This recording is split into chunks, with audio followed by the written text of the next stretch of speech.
G'day team, W211 with a video today showcasing just a quick look at the three AMGs. I say quick because most of my videos are really long, so I'll try and keep it short and sharp, but just of the three late 90s, early 2000s classic AMGs that I currently own.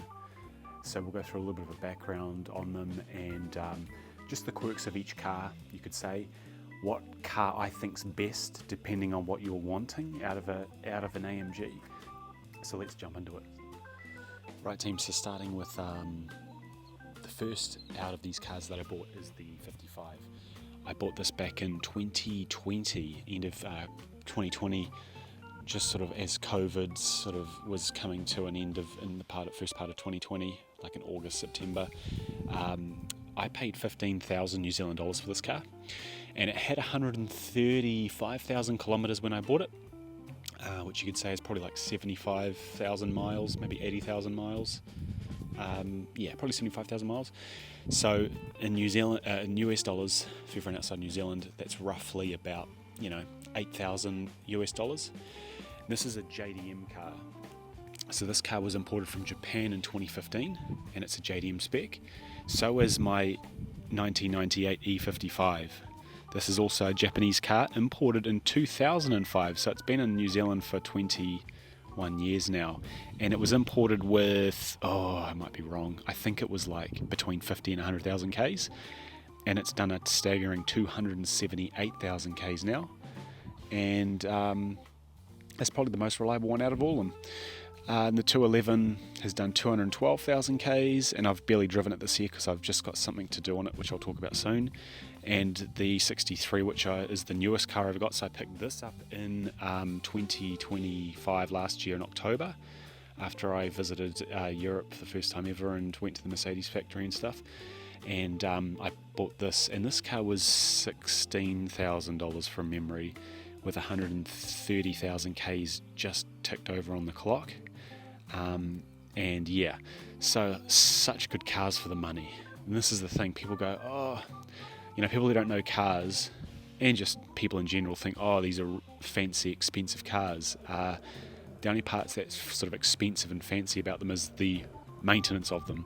Buying them's cheap. You could go and buy a shitbox Toyota Yaris for 15 grand. And drive that, or you could buy this. Obviously this is going to be a hell of a lot more expensive to maintain, but for what they are, they're really reliable. People don't probably agree with that, but I think they're very reliable cars if you maintain them well. The 98 here, so I bought this in 2021, about a year after, like literally only a year after getting the E55. Back when I sort of was able to buy more cars just for fun, but not at the moment. And yeah, this one was really rough. This was a rough car, and it's still probably the roughest out of all of them. Well, it definitely is, sorry. Yeah, it definitely is the roughest out of all of them. But in saying that, now I look at it close up, it's actually a very tidy car. I used to think it was pretty rough when I bought it, but I've spent a lot of time and money slowly, just gradually working on it, tidying it up. And apart from some paint related matters, it's a very tidy car overall and runs really well. I've done so much work to it. So I'm going to answer a question straight up. What's the most reliable of these series to buy? It, in my opinion, is the 210. The 210's a simple car. Yeah, so like I say, the 210 is a simple car. Let's get my gimbal working. It's a, now bear in mind, if you haven't watched my channel before, oh geez, yeah, don't break it, Matt, you flipping moron. The 210, this is Matty231 breaking stuff. No, okay, great. Anyway, easy fix. Just FYI, with these cars, I don't pay someone to maintain them, I maintain them myself. Sorry, we're getting these lovely, tall, cumulus clouds coming over the top of us trying to blow me to flippin' Timbuktu. And now my gimbal's facing me. I don't want you to face me, I want to face the cars. What's going on here?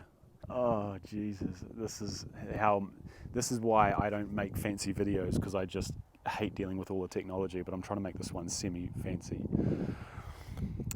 even though I won't cut that out.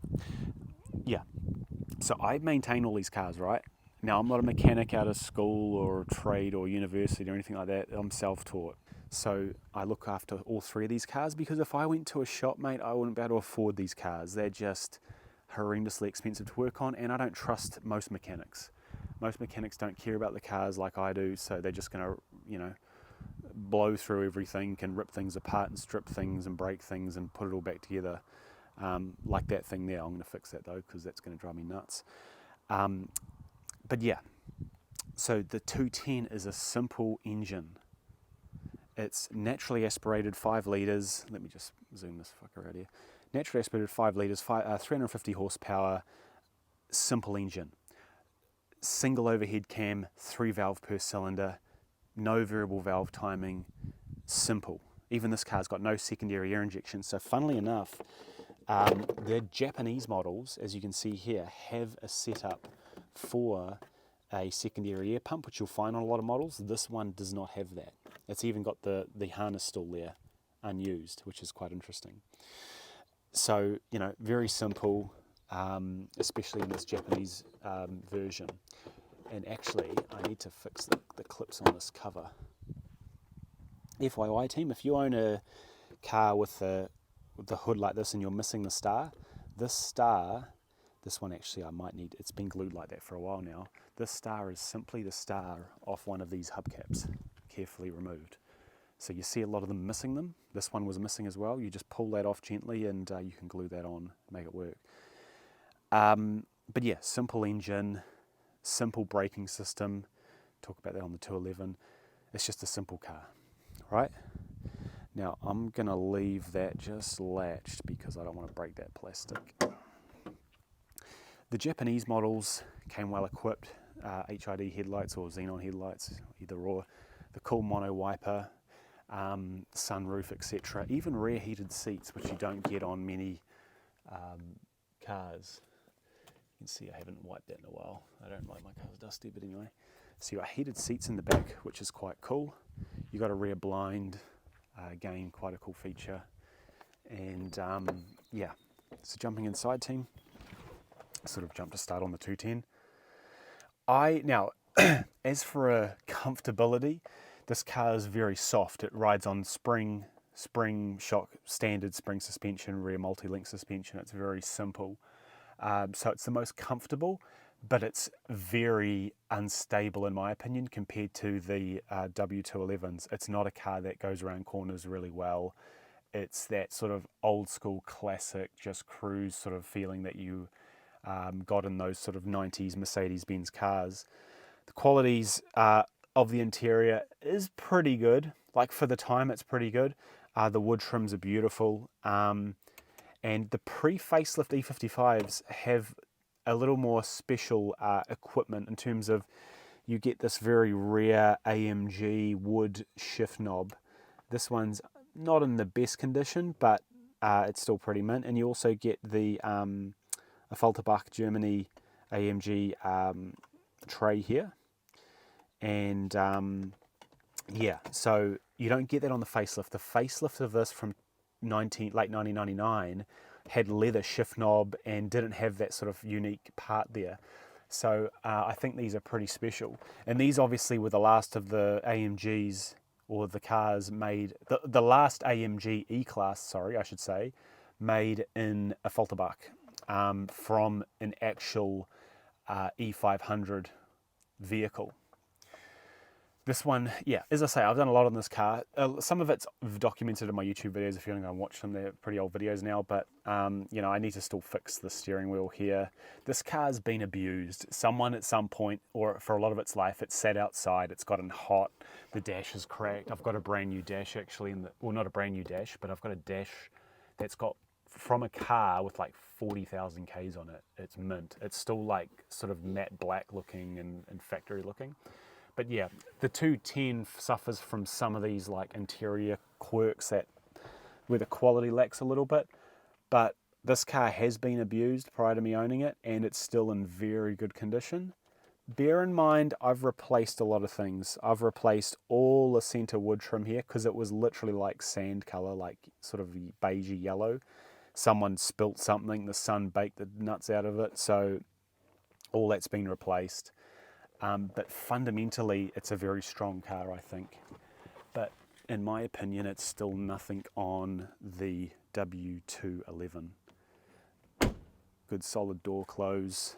I love how they used, you know, the sort of chrome accenting here, and they had body panels that were sort of separate and intricate. They're not just one big cast body panel. Like, you've got this sort of cool one-piece bumper that they moved away from on the facelifted 210. But you've got these lovely chrome inserts. You know, people black everything out nowadays. I don't like that. I like the chrome. And yeah, but you know, sunroofs leak and they can get rust around them. So last year we put a brand new genuine sunroof seal in here. It was very expensive, but worth it. Yeah, all round really good car. The only thing I need to do on it is get the wheels redone properly, because the factory wheels have a sort of polished lip around here, and you can see the colour difference even between the cap, which is a genuine centre cap, and the wheel, the rim. It's like a sort of yellowy, bronzy colour. It's quite strange. So the 210, good on gas, reliable, very simple car, easy to maintain, even DIY, easy to maintain. You know, they're just getting old. This one's nearly 30 years old now. I've done an extensive amount of work on it, but I'd drive this car right now, you know, 1500 Ks, no issues. I don't think there'd be any problem at all. Very reliable car, and high Ks. I've tried to sell it multiple times, but no one in New Zealand seems to want to buy it, at least not for what I want for it. So I'm just going to keep it until it's worth more money and sell it, make more money at some point later on, so that's fine by me. Now team, the 211, so the E55 211, like I say, quite a lot of work done on this car as well. Very reliable still, if well looked after. A lot more problematic issues with these cars, but you know, like, if you budget money aside, if you don't have a lot of money and you still want one, but you put money aside for maintenance, great. If you buy one and you don't put money aside, don't buy it. Just buy this or buy something else. Don't buy a flippin' AMG if you can't afford to maintain it properly. But you don't have to make a shitload of money to look after these, right? You don't have to put genuine parts in them. You can put OEM or aftermarket in some case. The key thing is with these, especially these two, is preventative maintenance. So SBC in this car, you've got a brake-by-wire sensortronic system. No, we're not looking at that car yet, Mr. Gimbal. So I've done like 80,000 Ks in this car, and it's never, actually, it left me stuck once, and it was my fault. It left me stuck once a few years ago when I, this is why I don't, here we go. It left me stuck once when, before I pulled the front end off to redo the timing and stuff, the belt snapped. So I could get it home, but obviously your water pump's driven by the belt. So if you drive, you're going to overheat the engine, which just before I did, I stopped the car. So that was good. But yeah, a lot more to maintain on this car, right? It's the same engine, you could say, as the E55 naturally aspirated, but you've got a supercharger on top. I believe the internals are, I might be wrong, I think they're slightly stronger in this engine, because this is 469 horsepower, so it's another 100 horsepower easy. And yeah, like I say, you've got the sensortronic braking system, SBC. There's shitloads of content on it already online, so I'm not going to talk about it too much, but yesterday I just did a full brake flush on it to preventatively maintain it and keep it happy. People go, it's the worst thing ever. No, it's not. Just maintain the car properly, or buy one that's been maintained properly or replaced, and you should be fine. Like, they're not that problematic. I've had this one for 5 or 6 years since I replaced it, and no issues at all. I just keep it maintained. Same with the active body control suspension. I've also got an S600 that's not part of this video because it's not related to these cars. That's a hydraulic system. This car's air suspension, right? ABC is hydraulic. the hydraulic system needs a lot more maintenance than this air suspension system. But people, again, they go, oh, it's unreliable. I've done just about 70,000 Ks in my ABC S-Class, and it's been good as gold because I keep the oil refilled. Yes, though, you still need to replace certain things on it. Yeah, I need to do a video on that car separately, so if you want to see that car and me yap about it, let me know. But anyway, getting off track. So yeah, supercharger. They're very reliable engines though, right? They're super reliable. You can abuse, like you can buy these and thrash them and not service them, and they'll still go pretty bloody well, which is good. But it's also a shame because they are such good engines and people sort of abuse them. But yeah, outside of literally the SBC and the Airmatic system, and there's some O-ring issues that have caused these engines to blow up. I've already replaced the O-ring on this one, but it's, again, if it's been well serviced and oil changed throughout its life, it shouldn't really need it. I remember the O-ring I pulled out of the oil suction, whatever the hell it's called. Mine was still pretty good. It wasn't hard and cracked like you see on some videos of some other cars that they've pulled apart. So yeah, I don't think it's as common as people think. It's just, again, depending on what example you buy. But the air suspension is the most expensive part, and I've, again, preventatively replaced it on this car. But, you know, I didn't need to. It's just I had the money, and I thought I don't want to go and drive the bloody thing 100 Ks away and then it pop a air spring, so I replaced them. The only real thing you should do that people forget to do on these Airmatic cars is there is no, not the dog, the air suspension pumps in this sort of front left quarter here, and right beside it is a simple plastic air filter that is like 20 bucks, and that's what you should replace every, I'd say 3 years is probably fine, or 100,000 Ks maybe. But people don't, and then you get moisture in the system, and the moisture is what corrodes and breaks the valve block. Again, not an expensive part, but still. Or it plays up with the Airmatic pump. Cool. Another thing, it's obviously a high torque engine, 700 Newton meters. The engine mounts, a lot of times people don't replace the engine mounts. So not only does the car drive like shit or feel like shit when you put your foot down, but the extra motion of the engine moving because of the high torque, these oil lines here, they'll start rubbing and they'll break, and then you find a lot of these cars get stuck because they'll blow an oil line, and it's nothing wrong with the oil line, it's people not maintaining the bloody car properly. They don't have the engine mounts replaced, they don't do the transmission mount. I've seen a car recently where the engine was sitting on top of the power steering rack, or the power steering rack hydraulic lines. Even this car actually, a while ago, when I first bought it, sorry, there's a mark, and it's still there on the upper oil pan where the power steering line had dug into the actual upper pan. So again, it's not an issue, but it's still a battle scar that it has left on it. Oh, this gas struts are real good when they're brand new. Yeah. And the difference between the 211 E55 and the E63, there's not a lot. And it's interesting because there's a lot of personal preference as to what people like better. So this is the old school, early 2000s design. And then the E63's got the more sort of angular, facelifted design that's more, 2005 onwards. And then we have Rottweiler design here. Hey Jordan. You happy? Show us your teeth. Yeah, okay. Good boy. He's not as aggressive as he looks. But yeah.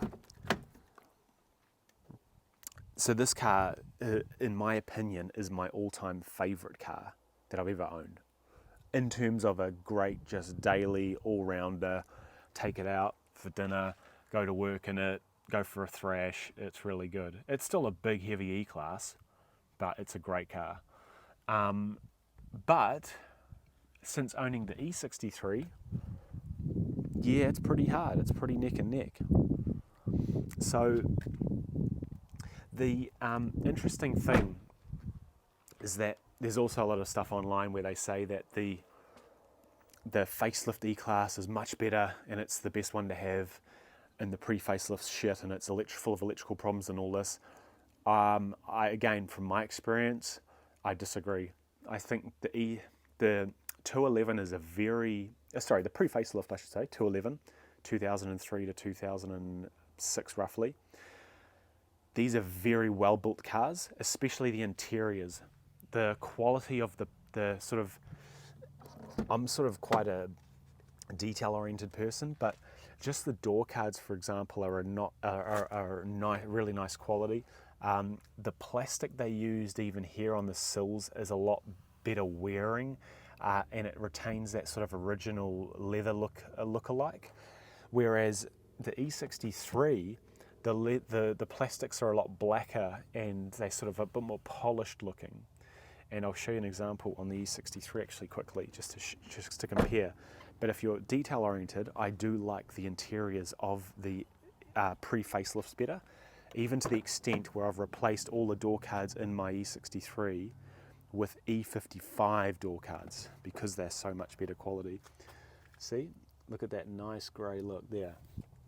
Now if we look in the E63, this has E55 door cards because the quality's so much better. Actually, you can just see they're a little bit dirty. I need to give them a bit of a clean up. But if you look here, look at the color difference. This is the E63, the facelift little ashtray setup. And look at the color difference. See, this is a more matte finish. I'm real anal about having it look really smart. So I feel like Mercedes-Benz cheaped out sort of mid-production cycle. Well, not cheaped out, but just lowered the quality or changed the materials even indirectly that affects how the panels look. So like these panels here are nice. Yeah, it's just it's subtle, but for me it's something that I notice. Even the wood. So this E55's got beautiful bird's eye maple.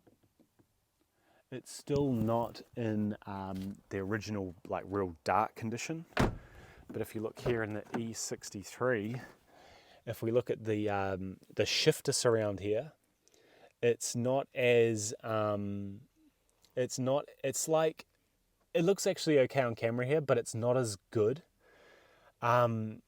Just the sort of, yeah, I just don't like it.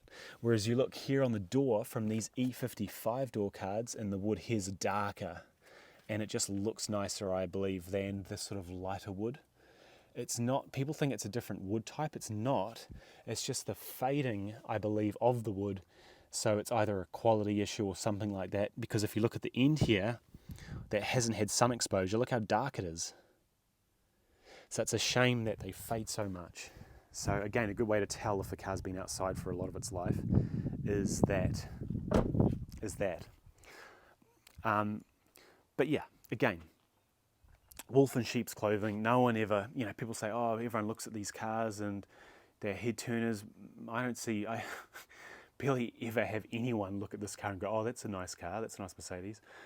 They're really inconspicuous, and I like that. I don't really like sort of cars that really stick out. So, it looks just like an E-Class, apart from the 4 tips and the badge on the side, and it sounds obviously really good. It's pretty, like, meh, quiet. I love the seats. The seats in this car are firmer. The drive of this car is firmer as well. So if you want a more authentic, sort of old school, sporty drive in an E-Class, the 55 is better. It's more sport, the steering's heavier, the steering wheel's not as thick, the suspension's firmer, just very slightly firmer, whereas the E63 is more of a cruisy sort of straight liner. And they're both straight line cars, right? These cars aren't for tracks or anything. Not that I'd say no to taking these on a track, but just, yeah, this is just a little more old school, solid tank sort of, trying to think of the right words for it, just a better sort of sportier ride in my opinion, that I've experienced between the two. And the only thing, yeah, it's a bit of a sort of contradiction of each other. Like the E63, I would say then also has a much more sportier engine response with the 156. So they sort of have a weird blend of different pros and cons on both sides for each thing of luxury and cruising / sporty and fast and noisy, you know. You can't go wrong with either or at the end of the day, but I just think for a little more of a firm, classic, you know, old school, you know, less assisted feel, this is a better car for that. Whereas the E63, I think, is sort of like just starting to move into that era of Mercedes where assistance started to come in. And it really didn't come in anyway. It's more from the W212, the next generation of this, where they started to bring stuff in like lane keep assist and, you know, blind spot assist. There's proper words for, that Mercedes used for it. I can't remember off the top of my head. So, you know, these are still the classic analogs, but you're starting to feel that assisted feel in this car compared to the E55, which ultimately was sort of, you know, being built and developed back in the late 90s / early 2000s, whereas the facelift would have been worked on, I imagine, in 03, 04, 05, after they launched the 211. So, yeah, in my opinion, if I had to pick, I think I'd still pick the E55. Yeah, I think I would. For, again, parts are cheaper, parts are plentiful. For the engine and drivetrain, that is. The 5G Tronic's an excellent gearbox. You don't need to go to a dealer. The E63 has a 7G Tronic. The gearbox itself, if it has a major issue, you need to have a dealer or someone who has access to this specialized sort of programming system to actually work on it. So, you know, this car here, you can do everything yourself. You're in full control. Apart from programming a new key for it, you've got full control. You can swap the gearbox over without any issues. You can swap the conductor plate. It's just an easier car to maintain. Less issues at the end of the day, I think, apart from the SBC, but if you look after it, it'll be fine. And yeah, you know, this car will go to 300,000 easy, if not more. But you know, one of the biggest things, it's using your garage or your under your apartment, your you know, parking lots, your garages, your sheds. Park these fucking cars inside. People buy them and they go and leave them outside. That's not good for them. I swear to God, every time I leave one of these outside for more than a couple of days in a row, I'll actually start seeing issues, like a light bulb will go out, or the battery seems a bit lower, or, you know, it's colder, so it runs a bit rougher in the morning. These cars need to be inside. That's where a Toyota, you know, a Toyota or a Nissan or Nissan, whatever you want to call it, that's where you can get away with those things. You know, they're more basic. You know, these Japanese cars, they're just more basic, simple cars. These aren't. These can't sit outside 24/7. You need to keep them inside. But yeah, let's move on, team, into the E63, and I'll stop yapping. We'll continue with this one. Right, so the lucky last E63 W211 facelifted. So the facelift has these headlights. This is the easiest way to tell a facelift car, right? Basically the same exact headlight, different wiring, but you don't have the brows. Also, more angular intake front bumper here and body in general. You've also got these little gills here, the oil cooler fans in here. So the oil cooling system between the two is very similar. Different equipment, but very similar. They both have two oil coolers off the top of my head, one in the front and one in the side there. And yeah, the simpler engine though is, at the end of the day, in terms of, like, you know, naturally aspirated 6.2 litre, the 63 is great. I think the 6.2 is a beautiful looking engine, but the parts are at a premium. This car is a lot more expensive to run a lot more expensive to run and maintain because you're dealing with an AMG developed in-house engine. So a lot of the parts are stamped AMG, AMG, AMG, yeah, sort of AMG. You know, they're all AMG derived parts, which is interesting, whereas the 113, a lot of them are just standard Mercedes parts, you know, apart from the blower on top and stuff. So a lot of the parts on the 113 here, you can pull, you know, the parts that are on an E350 112 engine or an E500 113 are used on this as well, right? Whereas all this is custom, so you're paying, in some cases, double for some parts. This intake manifold here, at least in New Zealand, is a $7,000 part. It's half of what I paid for the car nearly.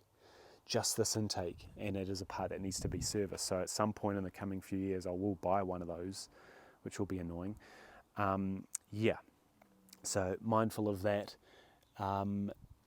But yeah, sorry, so back to the facelift differences. The bumpers, the hood's different. Well done, Matt, you didn't close that properly, but that's fine. Oh, did I? No, oh, there we go, yeah, cool. So this is when Mercedes moved to having the badge on the bonnet and on here. So people get confused sometimes. This is the old style where it was implemented into one badge. This is the new sort of version they went with a clean badge and that on the hood. And in terms of the back of the car, they look exactly the same, but there are a slight difference, and that is the tail lights. Pre-facelift, facelift. And I actually didn't realize that until I bought this last year, because I have owned another 211, which was an E550 prior to this, probably. So actually, the E550 was the first W211 I ever had, and that's what actually made me fall in love with them. But the tail lights are different, and to be honest, I actually like these tail lights better. But otherwise, they're pretty much the same back ends on both of the cars. They seem to come all with, the E63s all seem to come with this sort of trunk spoiler, and yeah, which is interesting. Now the special thing about this car team is the paint code is it even on there? It's C041, which is a Designo paint colour, which I was super stoked by, because I don't think many people realised when this car was for sale that it was a Designo paint colour. But it's got, you can't really see it in the camera, but it's got a real nice rainbowy sort of metallic fleck to it, which is real special. So it's not a cheap paint colour. It's sort of like a grey green sort of tone. It's quite interesting. But yeah, I'm really stoked with it, because I'd happily have another white E63 or a black or something. But the silver's a bit boring. Like, I think the 210 looks good in silver because it's that classic sort of Mercedes-Benz silver that suits. But, you know, I think the Designo paint's really cool and looks really good. So one day I'll give it a real good, I'll take it to someone and get it properly like detailed and ceramic coated. And no, I haven't driven this car on the Nürburgring. I drove a BMW M2. So yes, I have driven the Nürburgring. I've actually got it on my YouTube channel. I was real slow compared to everyone else, but not on this car. But I loved the sticker, and I thought I'll chuck it on the E63, just as homage to German automotive, even though this car itself will never have been on the what do you call it, Nürburgring. But yeah, so this car team is they're very similar. At the end of the day, you know, there's no difference between this and the E55. They're exactly the same interior. The steering wheel's different. The steering wheel on here I have personally DIY recovered, so it's not great. I'm trying to learn how to do it better. Sorry, my stupid gimbal's not working properly. God, I hate these bloody technology things. I work in technology all day and I still don't know how to work half this shit. So the steering wheel, the buttons, the layout's different. The dash is black, minor things, all the stacks the same. Everything else is the same. The seats in this car are more comfortable, and that again, the steering wheel's thicker, the bolsters and the seats are a little bit tighter. This is a more comfortable cruiser car in my opinion, whereas the E55 is a little not harsher, but a little more firm. And then yeah, this car is still, I'm trying to find at some point some new front seats for it, or another front seat so I can retire this more older, worn front seat, pull this into the driver's seat and just get it even minter. I've just redone the headliner recently in Alcantara, in platinum Alcantara. So by default, like the 211 E55, it's a silver cloth. So that looks a lot nicer, including all the mirrors I've redone in Alcantara as well. It was a bloody mission of a job, but and I've also hardwired a radar in here, just so I know where police are. Just you know, just because you need one of those. And yeah, so this car also came with the keyless go, and I've also recovered this knob in actual fresh Alcantara and leather, so it looks nice and factory. A lot of the stuff over the years wears out and it gets all shiny and glossy, so you can just start it up like that. I love the ability to start the car with that, and you can also start it like normal as well. It's not a, you know, you don't need that feature, but it was nice to have. But this car is New Zealand new, so it was purchased back in 2006, sorry, and it was a New Zealand new car. But they come without, well, so many features. The Japanese cars, the JDM cars, are such better equipped cars. Like this car did not have a rear blind in it, so I had to install one myself recently, which isn't hard, but you just need all the parts. And you know, it had the bass audio system, and it's even team a $220,000 car brand new. Yeah, come on, Matt, you can do it. There we go. Manual mirrors. Like, are you kidding me? Holy shit. Manual mirrors on a flippin' E-Class AMG. Okay, cool. Great. So I'll replace those one day with electric folding mirrors when I can source some.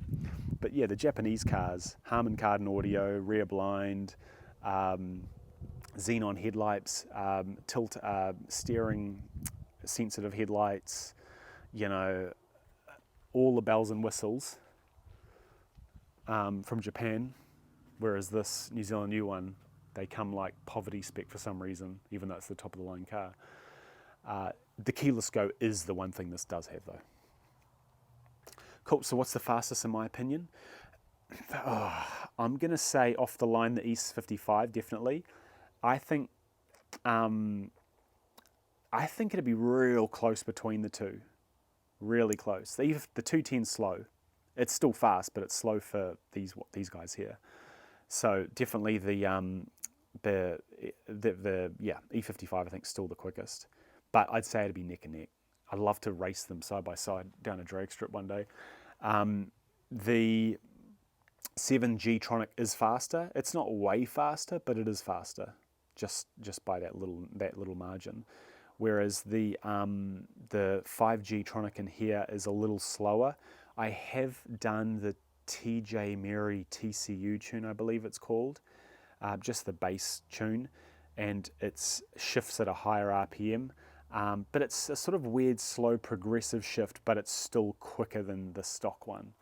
So yeah, and then for gas mileage, you know, I think the E63 is probably a little worse on gas. This is slightly better, but only slightly,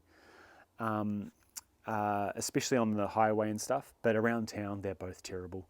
The E55 210 is definitely better on gas, but you know, on the open road, they're really good on gas, and you're not going to buy one for the gas mileage, are you? So anyway, let's do a startup, team, and we'll wrap it up. So team, we've got, as I say, the full lineup from basically 98 through to 2006 of the EAMGs. They're all different. Like, you know, you'd think owning all three would be sort of pointless, but they all are very different in their own way. So again, like I say, cheap, reliable, just simple and easy to drive. The 210, arguably the best reliability. sorry, I won't say best reliability, but sort of just the best all-rounder in terms of balance of reliability, balance of maintenance, balance of technology and speed and performance and build quality is the 211. And then just the more modern, racy, better road presence looking E63 would be the choice there. Just a bit further refined is probably the word for it. But yeah, people, even my wife says she likes the look of this car a lot more than the other two. She doesn't really like the other E-classes there, but the E63 is a car she goes, that looks really good. And I think that helps with A, the facelift, B, the Designo paintwork, C, the rims, which actually aren't factory on this one, but they're sort of OEM spec looking. Makes this obviously a bit more of a looker. But yeah, I think the E55 is still my favourite, the 211 E55. And it's possibly because I got more history with it at the end of the day.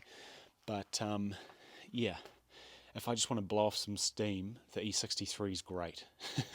Because you can rev it right out, hit the limiter, it makes a terrific sound.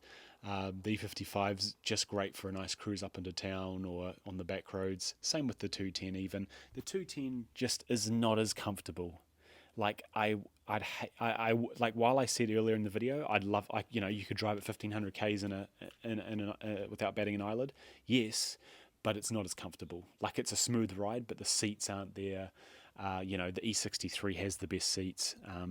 But yeah, like either of these two would be great long trip tourers. But yeah, the 210 no doubt is already sort of getting into that more classic phase now where it is a little more unique and you really don't see anything at all. But I still struggle to find any 211 E55s or E63s around. I might see one every week or two max. They're already very rare cars here in New Zealand. If you didn't know, so the 211 E55, they made, I think it was just over 10,000 units. And the E63, they made, I believe it was either high 4s or low 5,000s, so not many of those either. So yeah, pretty rare cars. But yeah, that's pretty much it, team. I'm happy to do another video on the road. Makes it a bit more entertaining rather than just be walking around talking about them sitting here. So if you like the video, let me know and I'll chip away at doing a video of each of these on the road, and ideally a good comparison 0 to 100 between the three as well. You'll see on my channel I've got my old E550 versus the E55. Check that video out, 0 to 100. Let's do it on these three as well and compare them side by side. The 210's going to lose, but it'll be still a cool video to compare the three. So anyway, subscribe if you haven't already, if you like these videos, and yeah, because I don't have time to make these videos really, but I just do it for fun. So if you do like them, I appreciate you liking the video or leaving a comment or subscribing. It just makes me know you guys like them. It'll motivate me to make the videos faster than I normally do, because it's sort of at the bottom of my list. But yeah, have a good day. Cheers.